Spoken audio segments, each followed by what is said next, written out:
Demikian, mudah-mudahan apa yang kita baca, apa yang kita dengar menjadi ilmu yang bermanfaat. Amin. Mari kita tutup dengan doa. Ikuti. Bismillahirrahmanirrahim. Bismillahirrahmanirrahim. Allahumma inna nas'aluka ilman nafi'an wa rizqan thayyiban wa amalan mutaqabbalan. Ya Allah, kami memohon kepadamu ilmu yang bermanfaat, rizki yang baik, amalan yang diterima. Amin. Mana semangatmu? Ini semangatku.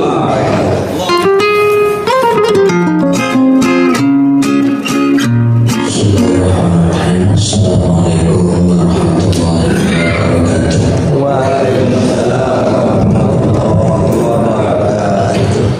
Innal hamdalillah nahmaduhu wa nasta'inuhu wa nastaghfiruh wa na'udzu billahi min shururi anfusina wa min sayyiati a'malina.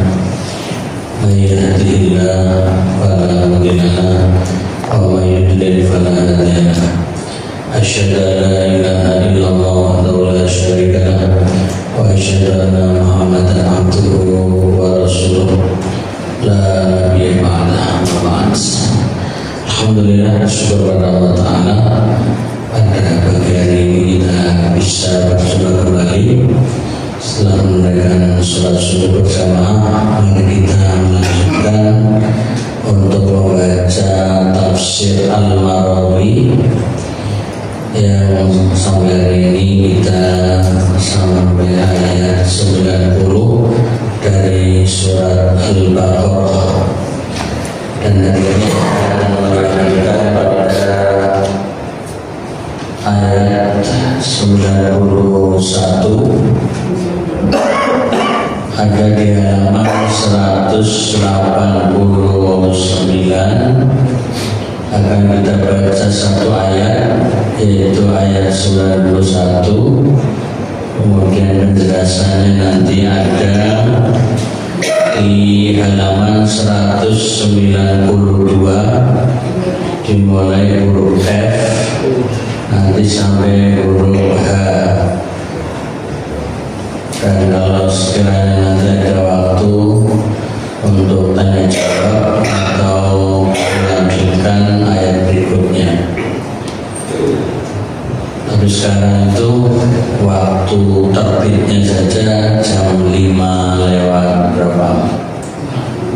Lewat 6.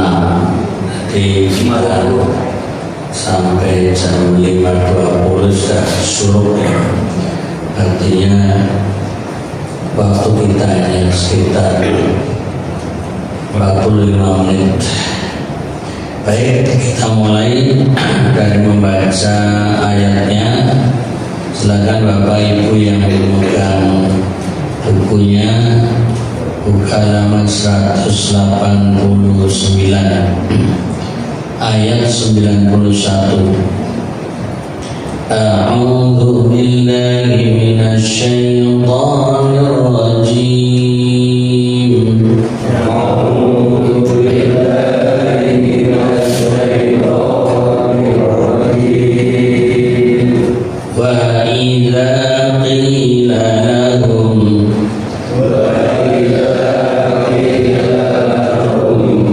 aminu bima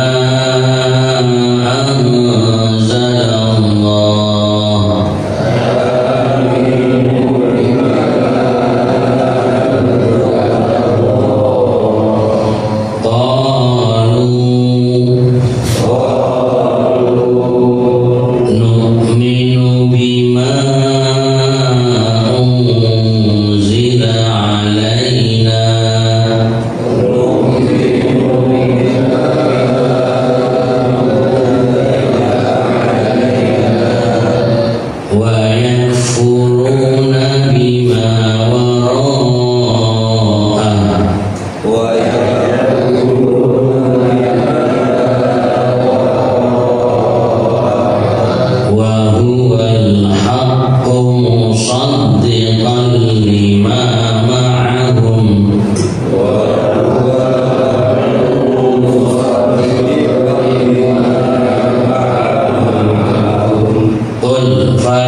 orang Yahudi keturunan Bani Israel yang tinggal di Madinah di zaman Nabi Muhammad SAW. Pertama, Nabi meminta kepada orang Yahudi.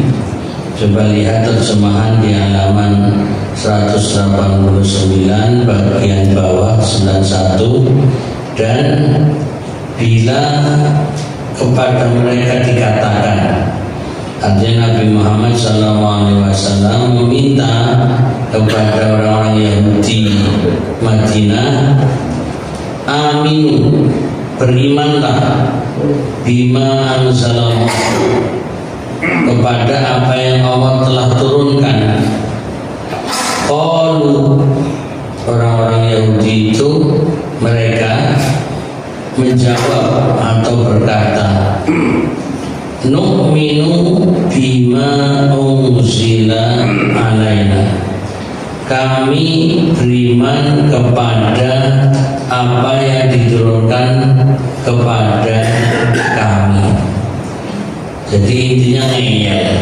Orang Yahudi tidak mau beriman atau mengimani Al-Quran, maunya iman kepada Taurat yang turun pada Nabi Musa, dengan mengatakan kami imannya kepada apa yang sudah diturunkan kepada kami, yaitu kepada nabi-nabi Bani Israel, diantaranya Nabi Musa dengan kitab Tauratnya. Kemudian Allah memberi penjelasan selanjutnya, wa yakfuruna bima wara'ah, ya, dan mereka kufur, ya, ingkar kepada apa yang datang sesudahnya. Sebenarnya mereka juga nggak mau mengakui Injil yang turun kepada Nabi Isa, padahal itu juga Bani Israel, Nabi Isa.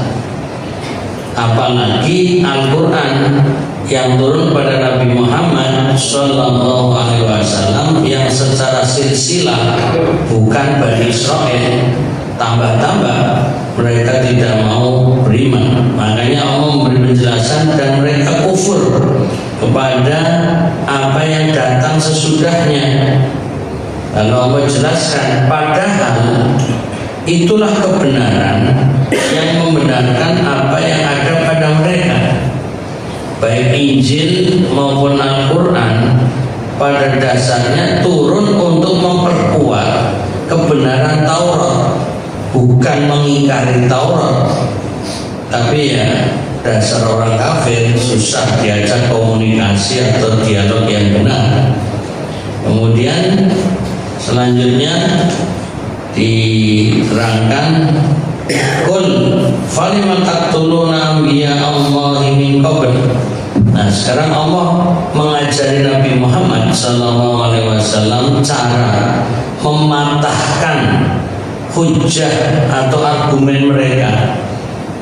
Apakah pengakuan mereka itu benar, yaitu mengimani kitab Taurat?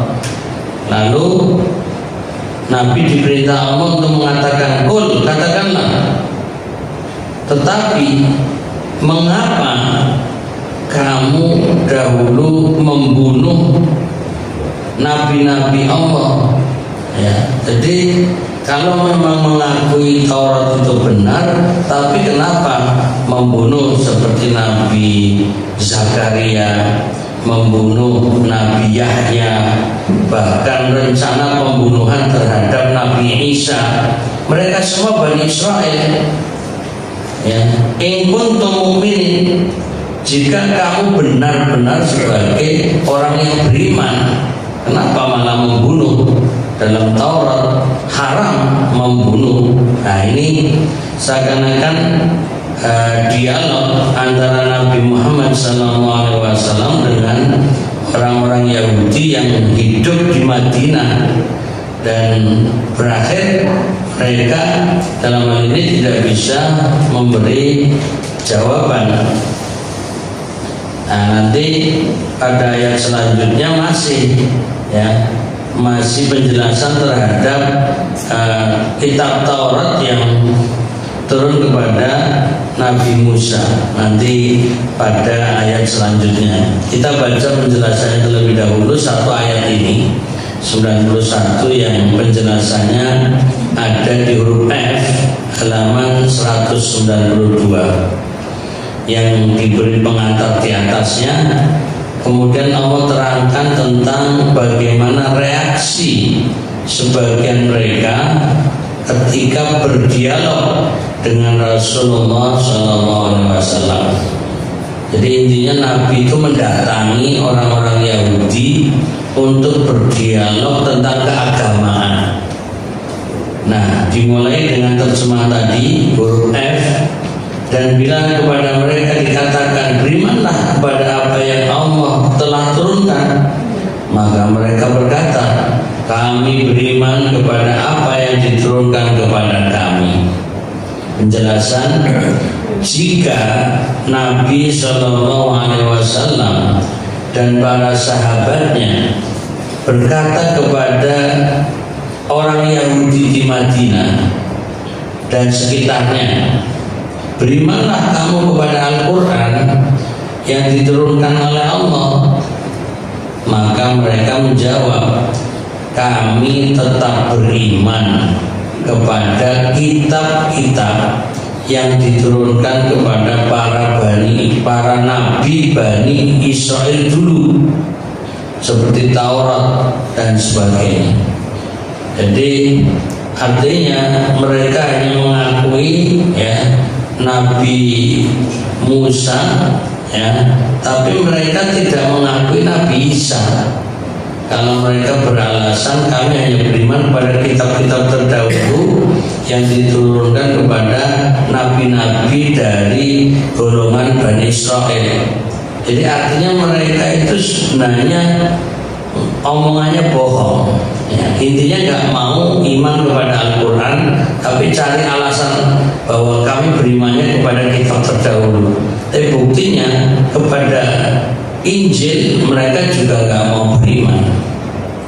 Selanjutnya huruf G, dan mereka kufur kepada apa yang datang sesudahnya, padahal itulah kebenaran yang membenarkan apa yang ada pada mereka.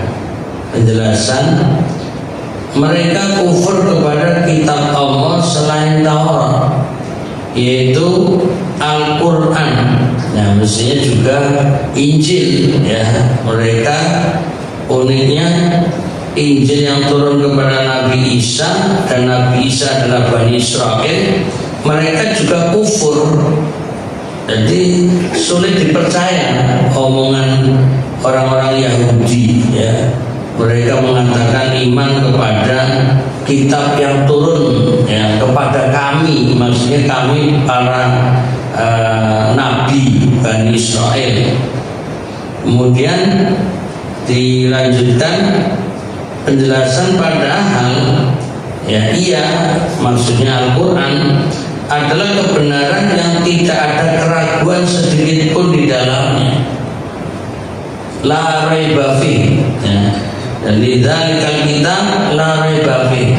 Itulah Al-Quran yang tidak ada keraguan sedikit pun di dalamnya. Karena itu, ini pertanyaan, mengapa mereka kafir kepada Al-Quran yang terbukti kebenarannya di sisi mereka secara akal dan nakal? Maksudnya secara akal rasional, secara akal pikiran kalau diuji kebenaran Al-Quran masuk akal rasional, atau dan nakal artinya tekstual, apa yang tertulis dalam Al-Quran benar adanya, tidak ada rekayasa, tidak ada kepalsuan, murni sebagai wahyu Al-Quran. Tapi sekali lagi menghadapi orang Yahudi tidak mudah. Sekelas Nabi Muhammad SAW untuk kalau bahasa kasarnya menjinakkan orang-orang Yahudi Bani Israel yang ada di Madinah pun tidak serta-merta berhasil. Jadi kita juga tidak usah terlalu ngotot untuk bisa mematahkan argumen orang-orang Yahudi. Kita pun tidak bisa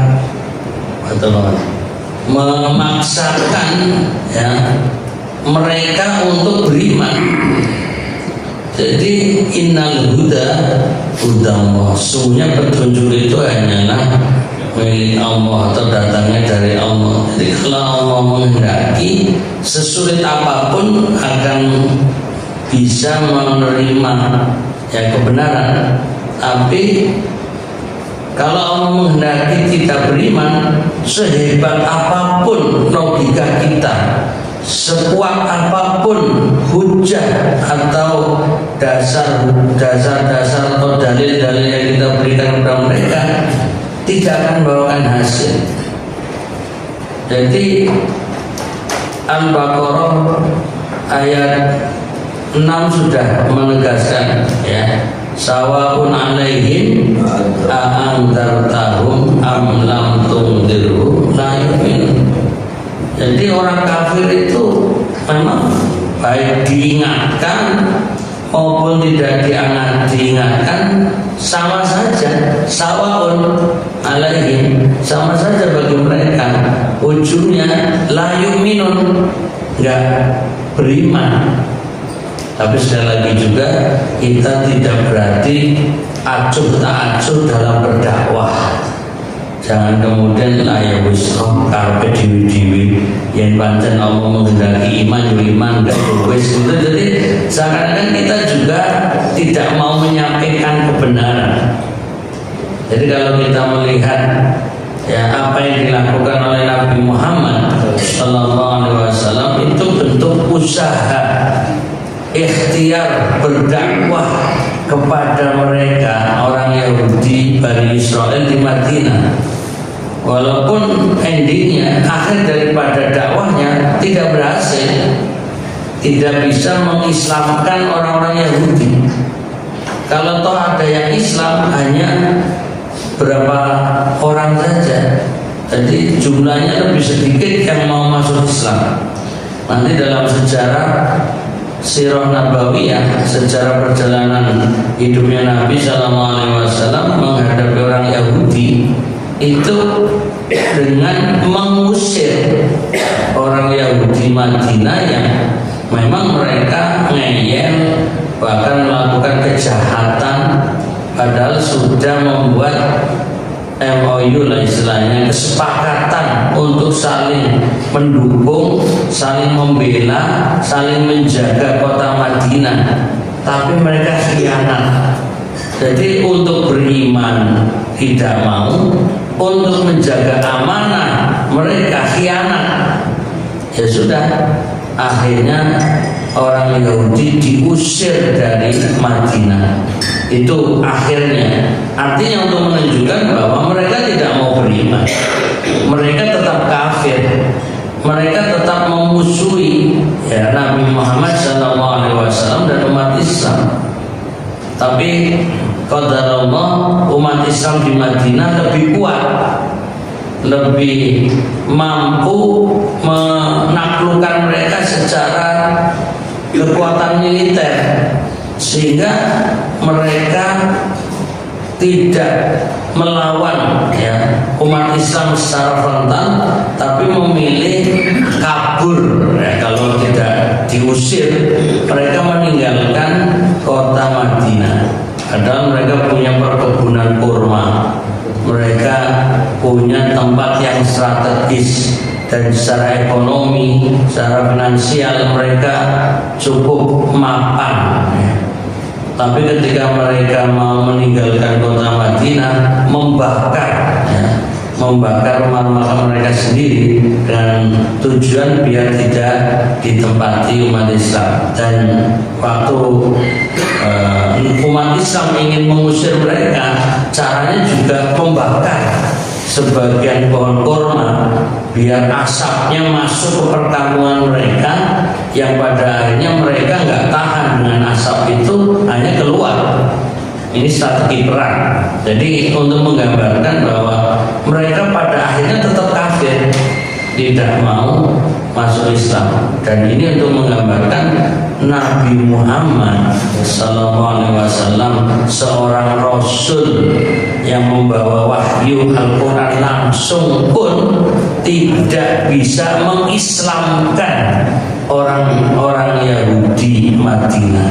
Nah, ini untuk menjadi pelajaran. Kita menyampaikan ya alainal bala, tugas kita menyampaikan kebenaran. Kalau kemudian mereka menolak, mereka tidak menerima, bahkan mereka menentang, melawan, sudah kita punya keyakinan. Ya, pertama, la ikroha fiddin, nggak ada paksaan dalam agama ini. Yang penting kita nyampaikan. Lalu kita juga punya prinsip innal huda hudallah, sungguhnya petunjuk hanyalah milik Allah. Dan pada akhirnya kita punya prinsip informasinya adalah lakum dinukum waliyadin. Sudah, bagi kalian agama kalian, bagi agamaku agamaku, ya. Dan kita juga sadar sawaun alaihim a'angdartahum am lam tundirhum la yu'minun, sama saja. Kita ingatkan, tidak kita ingatkan, tetap mereka tidak kafir. Jadi ada urutannya, ada tahapannya, sehingga kita juga bebas tanggungan. Jangan sampai kita dimintai pertanggungjawaban kenapa tidak menyampaikan kebenaran kepada mereka yang kafir. Jadi tahap pertama harus kita sampaikan, alainal balagh. Tugas kita adalah menyampaikan. Adapun ujungnya, endingnya, ya sudahlah. Memang petunjuk itu hanya datangnya dari Allah, dan memang mereka diingatkan maupun tidak diingatkan sama saja, tetap kafir. Nah, biar kita juga tidak kecewa dalam berdakwah. Tidak selamanya orang yang mengajak kebaikan diterima dengan lapang dada. Tidak semuanya orang yang mengajak kebenaran diterima oleh masyarakat. Jadi kalau menghadapi penolakan, penentangan, perlawanan, dan lain sebagainya, kita tetap istiqomah, tetap sabar, tidak turun mental.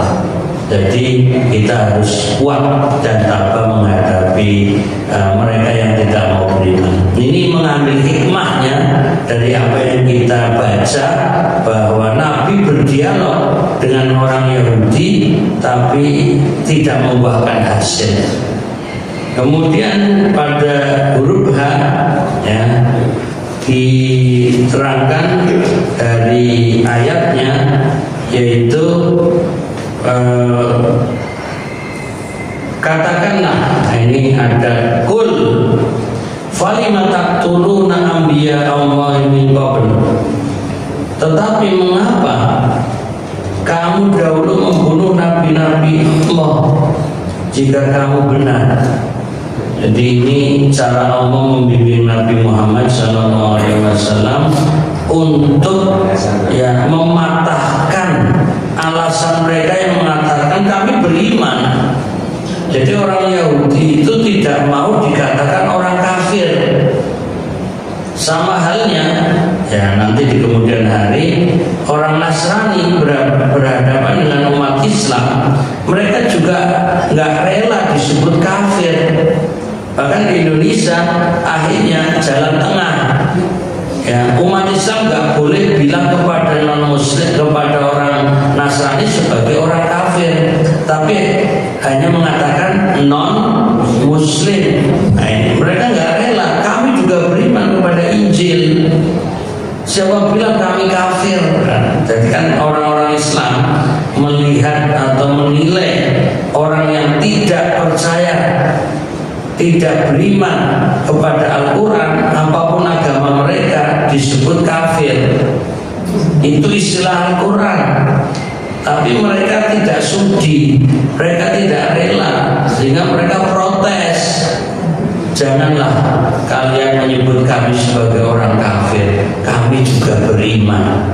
Jadi orang Yahudi juga mengakui kami beriman, orang Nasrani juga mengatakan kami beriman, tapi iman kepada Injil. Yang Yahudi iman kepada Taurat. Nah, sementara istilah umat Islam yang tidak iman kepada Al-Quran adalah kafir. Dan sebenarnya Al-Quran sendiri mengajarkan untuk beriman kepada Taurat, iman kepada Injil. Jadi orang Islam ketika mengimani Al-Quran itu sama dengan mengimani Taurat, mengimani Injil. Jadi lebih sempurna. Orang Yahudi hanya iman kepada Taurat tapi tidak iman kepada Injil dan Al-Quran. Orang Nasrani iman kepada Injil tapi tidak mau iman kepada Al-Quran. Sementara orang Islam iman kepada Al-Quran artinya iman kepada Injil, iman kepada Taurat. Lebih sempurna sebenarnya ajaran Islam. Tidak ada pengingkaran terhadap kitab-kitab yang mereka imani. Makanya kemudian istilah umat Islam dalam Al-Quran, mereka yang tidak iman kepada Al-Quran sama saja mereka orang kafir. Karena seharusnya orang yang iman kepada Injil itu harus mengimani Al-Quran. Karena dalam Injil juga memberi isyarat akan adanya kitab Al-Quran. Demikian pula orang Yahudi disebut orang kafir karena di dalam Taurat juga mengakui adanya nanti kemudian hari kitab Injil, kitab Al-Quran. Tapi mereka nggak mau mengakui adanya Injil, adanya Al-Quran, maka disebut kafir. Jadi sebenarnya menggunakan kata kafir itu sesuai dengan status mereka. Tapi ya kembali lagi mereka tersinggung dengan istilah kafir. Apa sih kafir? Kafir itu artinya orang yang menutup diri untuk menerima kebenaran. Kafaro. Jadi kafir penutup. Kafir itu orang yang menutup diri. Jadi kalau mereka iman kepada Al-Quran, udah perubahan istilah jadi muslim, jadi mukmin. Nah ini tentu dari sudut pandang kita sebagai umat Islam. Sekali lagi berdialog dengan orang Yahudi, berdialog dengan orang Nasrani, walaupun kita punya bahasa yang sebaik mungkin, punya argumen yang begitu kuat, tetap saja tidak akan merubah mereka. Yang kafir tetap kafir. Ya sudah, setelah kita berdialog, kita sudah tidak perlu kecewa. Karena Islam juga mengajarkan bahwa untuk menyampaikan dakwah itu satu bil mau'izatil hasanah. Jadi ud'u ila sabili rabbika bil hikmah. Jadi dalam mendakwahkan kebenaran dari Tuhan, dari Allah, itu pertama bil hikmah, dengan bijak.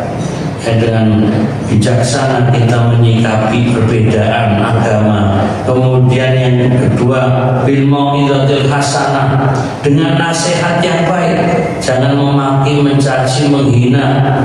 Kita juga nggak boleh melecehkan keyakinan mereka, Tuhan yang mereka sembah. Karena bahayanya kalau kita melecehkan mereka, mereka akan balas menghina kita. Dan Al-Quran melarang jangan melecehkan mereka, sekalipun mereka dalam kesesatan.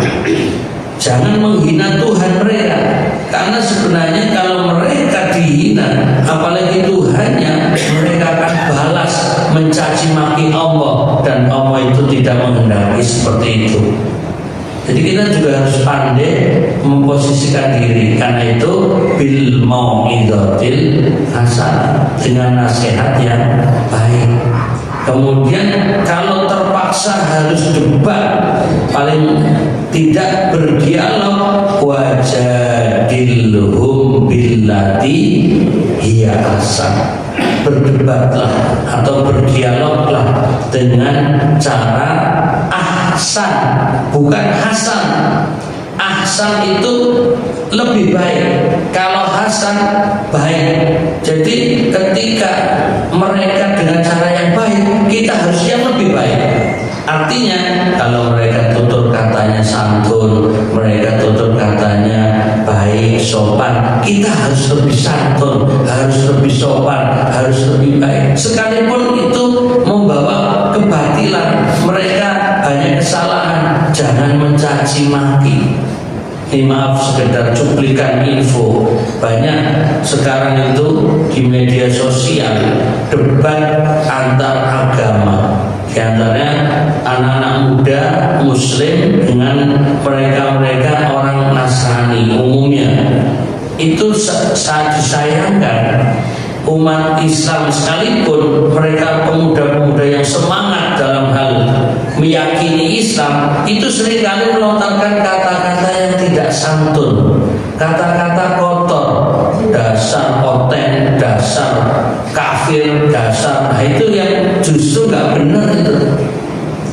Jadi maunya meminta mereka, "Mbok ya percaya Al-Quran, mbok kalian percaya Islam, kamu beriman kepada Nabi Muhammad, kalau enggak kamu dasar kafir, otakmu enggak." Lah ini cara-cara yang tidak dibenarkan. Sekalipun mereka ingin bahwa mereka yang non muslim masuk Islam atau mengakui kebenaran Al-Quran, tapi caranya tidak Quran.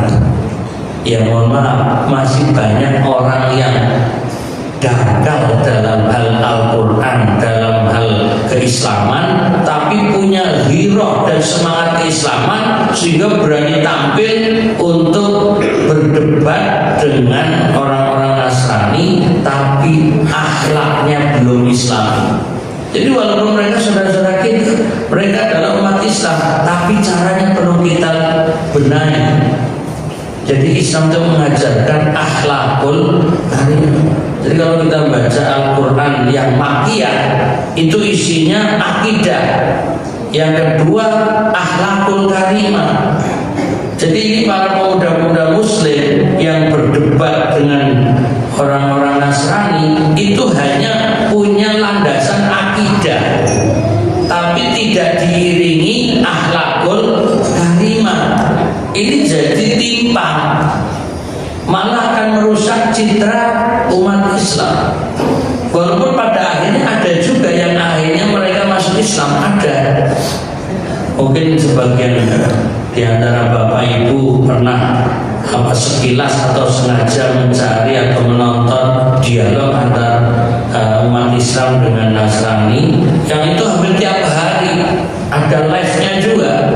Saya kadang-kadang juga mengikuti, tapi yang disayangkan cara menyampaikan dari pemuda-pemuda Muslim ini dengan bahasa-bahasa yang agak kasar. Berarti mereka belum memiliki akhlakul karimah, walaupun mereka sudah beriman. Untuk itu ambillah pelajaran, kita sebagai umat Islam jangan hanya akidahnya yang benar, tapi memiliki akhlakul karimah. Sopan santun harus kita tunjukkan, tutur kata yang baik harus kita biasakan. Ya, yang muda menghormati yang tua menyayangi yang muda, yang sesama saling menyapa. Itu harus terus kita rawat sampai akhir hayat. Mudah-mudahan kita memiliki akhlakul karimah sampai akhirnya husnul khotimah. Allahumma amin. Selanjutnya pada penjelasannya, katakanlah hai Muhammad kepada mereka untuk mempertegas hujjah, yaitu argumentasi atau dalil atau alasan sesudah mereka melakukan pelanggaran sangat keji. Jadi ingin mengajak ya Bani Israel atau orang Yahudi dari Bani Israel di Madinah untuk mengingat nenek moyang dulu yang membunuh para nabi. Sebenarnya mereka yang diajak bicara, yaitu orang-orang Yahudi di zaman Nabi, tidak membunuh Nabi, tapi seakan-akan kalian kenapa membunuh para nabi? Itu maksudnya kenapa nenek moyang kalian dulu kalau mengaku sebagai orang beriman kok membunuh nabi, membunuh para nabi ya. Nah, kemudian disebutkan dan durhaka kepada yang Allah turunkan kepada mereka dengan komentar, jika kamu memang benar-benar jujur dalam mengikuti kitab-kitab yang Allah turunkan kepada nabi-nabi dahulu, mengapa kamu bunuh mereka? Nah, ini juga latihan dialog menghadapi orang kafir, diantaranya orang Yahudi, itu juga pakai pertanyaan. Jadi kan dalam ayat ini ya, Nabi Muhammad SAW diajari untuk berdialog dengan bentuk kata tanya. Falima taqtulun, ya bukan kamu pembunuh, itu gak begitu cara bahasanya. Nah, ini juga Nabi pun santun menghadapi orang Yahudi, dan ini atas bimbingan Allah Ta'ala tetap menjaga akhlakul karimah. Falima taqtuluna anbiya Allah min qablu. Jadi menggunakan kata tanya itu dengan ungkapan bahwa di sini dan mana pertanyaannya yang menunjukkan kalau kita kenapa kalian membunuh para nabi-nabi Allah sebelumnya. Ini saya ingin mencari terjemahannya di sini mana. Katakanlah, tetapi mengapa? Jadi menggunakan ini di halaman 190 ya, bagian atas. Tetapi mengapa kamu dahulu membunuh nabi-nabi Allah? Nah, ini juga bagian pelajaran buat kita, bagaimana etika dalam berdialog. Walaupun tujuannya untuk mematahkan hujah mereka, untuk melemahkan argumentasi mereka, tapi tetap bahasa yang disampaikan ada kesantunan. Jadi Al-Quran itu mengajarkan sopan santun. Jadi mohon maaf, kita jangan merasa paling benar atau merasa di jalan kebaikan dan kebenaran, lalu ketika berdialog dengan orang itu menohok dengan menyalah-nyalahkan dengan bahasa yang kasar. Dasar kamu sesat, dasar kamu orang kafir, dasar kamu gak benar, dasar. Itu bahasa-bahasa yang tidak santun. Dan itu jangan dipikir itu kekuatan mental Anda. Justru itu menunjukkan kelemahan akhlak Anda.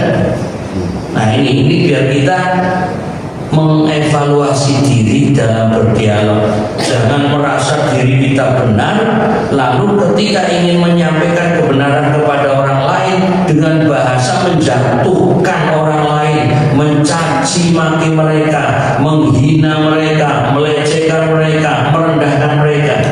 Jangan dikira cara kita seperti itu di jalan kebaikan. Justru kita membawa kebenaran tapi dalam kesalahan. Kan aneh itu.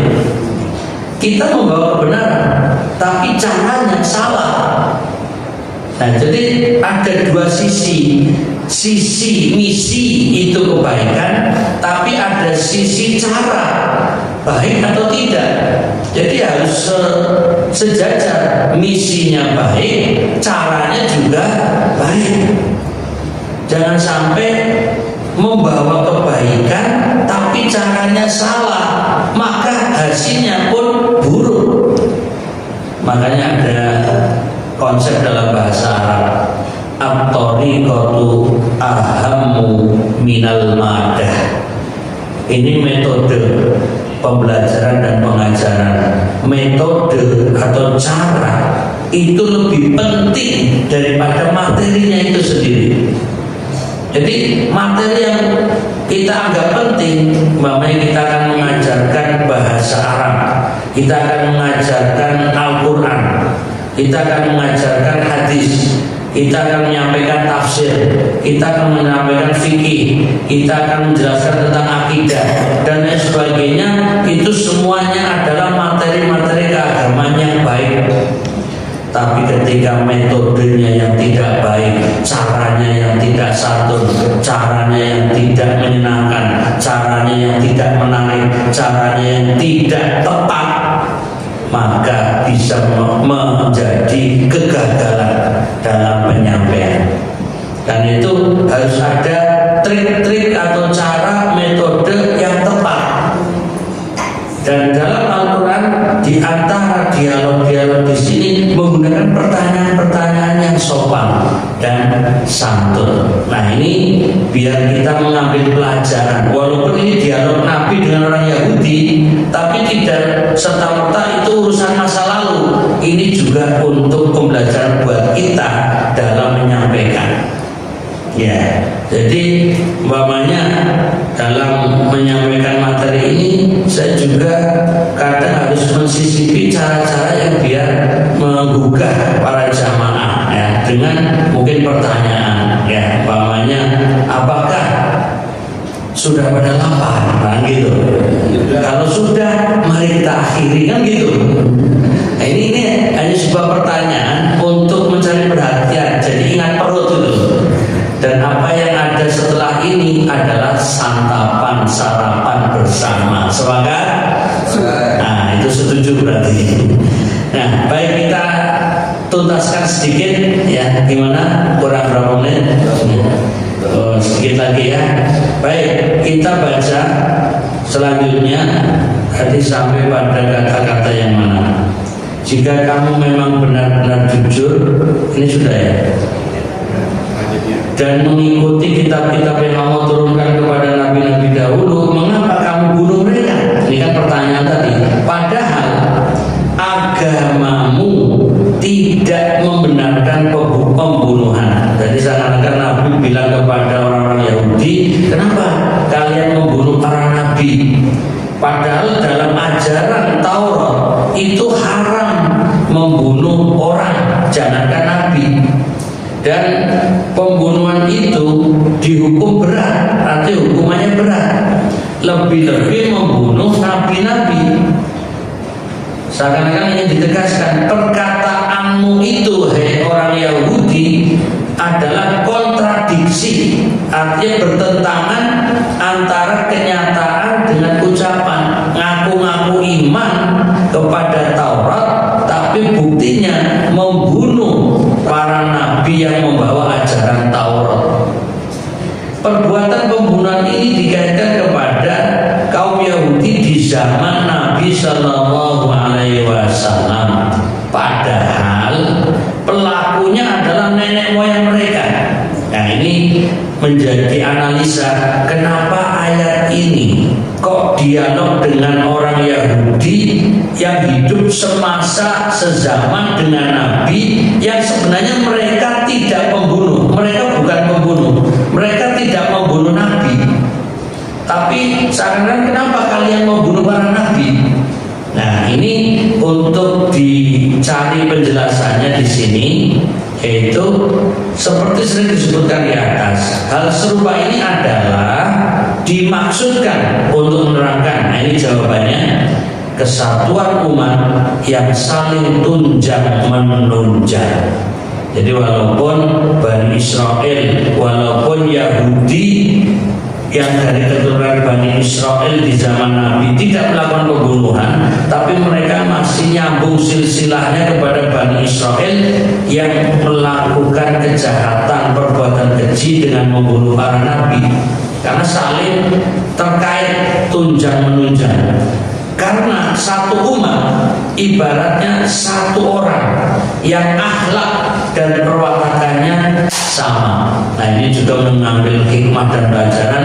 Jangan sampai kita umat Islam mencoreng ajaran Islam itu sendiri. Kita sebagai umat Islam jangan sampai tidak berakhlak, jangan sampai kita berbuat keji, jangan sampai kita berkata kotor.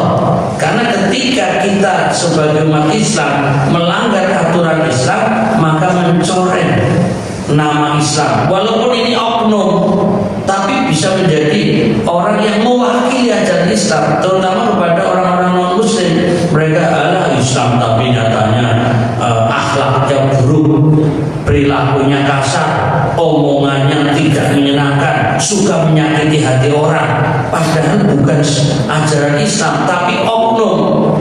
Sekalipun oknum, ini mencoreng nama Islam. Oleh karena itu, waspadalah. Jadi umat Islam harus menjaga sopan santun, harus menjaga tata krama, harus memiliki akhlakul karimah. Sepakat? Ya, biar cepat selesainya.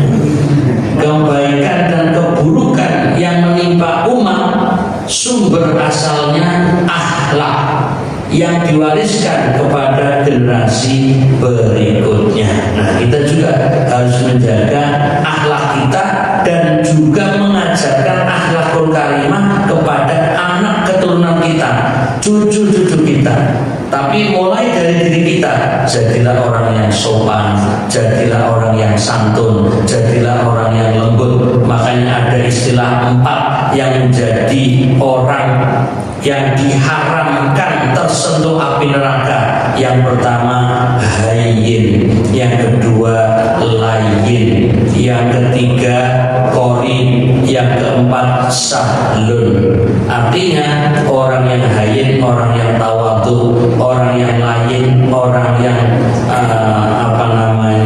sopan, ya, orang yang lembut tutur katanya. Kemudian qarin, orang yang akrab dengan sekitarnya. Jangan bangga dengan jabatan, jangan bangga dengan kekayaan, tapi harus bisa dekat dengan semua orang, semua lapisan. Kemudian sahlun, yaitu selalu memberi kemudahan kepada orang lain, jangan mempersulit urusan orang lain. Yassiru wala tu'assiru, berilah kemudahan, jangan mempersulit. Itulah ajaran Islam. Selanjutnya, apa yang dilakukan oleh sebagian mereka itu merupakan tingkah laku yang berakar pada bangsanya yang kemudian diikuti oleh generasi berikutnya, baik dengan meniru melakukannya atau tidak mau menyalahkan perbuatan yang berdosa itu. Karena itu hal ini menjadi bukti kepada generasi Yahudi di masa Nabi Sallallahu Alaihi Wasallam bahwa benar terbukti nenek moyang mereka dulu telah membunuh para nabi. Mereka akui perbuatan jahat nenek moyangnya, namun mereka tidak menganggapnya sebagai penyimpangan dari agama, tidak melawan hukum. Padahal sebenarnya orang yang melakukan perbuatan kufur dan orang yang membenarkannya hukumnya sama. Demikian, mudah-mudahan apa yang kita baca, apa yang kita dengar menjadi ilmu yang bermanfaat. Amin. Mari kita tutup dengan doa. Ikuti. Bismillahirrahmanirrahim. Bismillahirrahmanirrahim. Allahumma inna nas'aluka ilman nafi'an wa rizqan thayyiban wa amalan mutaqabbalan. Ya Allah, kami memohon kepadamu ilmu yang bermanfaat, rizki yang baik, amalan yang diterima. Amin. Subhanakallahumma wa bihamdika asyhadu an la ilaha illa anta astaghfiruka wa atubu ilaik. Assalamualaikum